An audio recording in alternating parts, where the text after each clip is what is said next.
आंबिवली पश्चिम परिसरात वडवली, अटाळी, गणेश नगर, पाटील नगर, शिवाजीनगर आणि स्टेशन परिसरात हंडा मोर्चा काढण्यात आला होता। पाणीपुरवठा अप्रभाग क्षेत्र यांच्या सुरू असलेल्या मनमानी कारभाराविरोधात माजी नगरसेवक दुर्योधन पाटील व नगरसेविका हर्षला थविल चौधरी तसेच रवी पाटील यांच्या नेतृत्वाखाली मंगळवार दिनांक 9 जुलै रोजी सकाळी 10 वाजता कल्याण डोंबिवली महानगरपालिका अप्रभाग क्षेत्र वडवली येथे हंडा मोर्चा काढून महानगरपालिकेच्या पाणीपुरवठा अप्रभाग क्षेत्राचा मनमानी कारभाराविरोधात घोषणाबाजी करण्यात आली। आज नागरिकांचे पाण्या वाचून हाल होत आहेत। बिल्डिंग बांधणारे बिल्डर यांच्याकडून पैसे घेऊन यांना पाणी पुरवले जाते, पण सामान्य नागरिक पाण्यापासून वंचित। अप्रभागातल्या अधिकाऱ्यांची चांगलीच काढली खरपट्टी, अधिकाऱ्यांच्या टेबलावर ठेवला रिकामांडा आणि परिसरातील नागरिकांनी महापालिकेचा केला निषेध। वडवलीतल्या नागरिकांनी महापालिकेची केली आयसी की तैसी। यावेळी बहुसंख्य महिला आणि नागरिक मोठ्या संख्येने उपस्थित होते।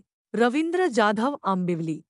आणि त्या अनुषंगाने आज आमचे उपशहर प्रमुख दुर्योधन पाटील, माजी नगरसेविका आपल्या वैशाली थविल, विभाग प्रमुख रमण तरे, रमेश पाटील आणि आमचे सर्व शाखा प्रमुख, इतर पदाधिकारी या लोकांनी माझ्याकडे सातत्याने पाठपुरावा केला होता की दादा आमच्या भागामध्ये खूप मोठा इश्यू आहे, आम्ही मोर्चा काढणार आहे। आम्ही त्यांना विनंती केली होती की मोर्चा वगैरे न करता आपण सामंजस्याने, मी स्वतः 8 दिवसापूर्वी आयुक्त मॅडम यांच्याशी चर्चा केली की या भागामध्ये खूप मोठा प्रॉब्लेम आहे, घोडे साहेबांशी बोलणं केलं, परंतु काही फरक पडत नाही।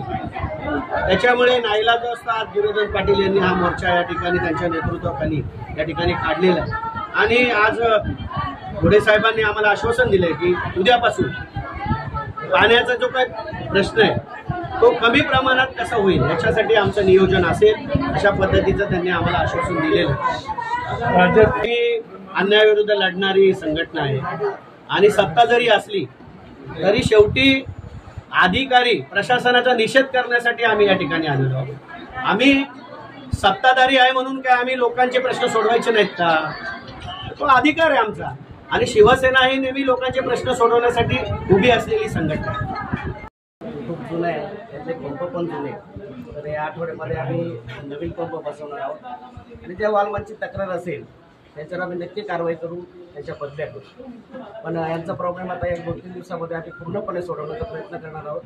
पंप 4 पंप एकदा बदलून झाले की हा प्रश्न राहणार नाही।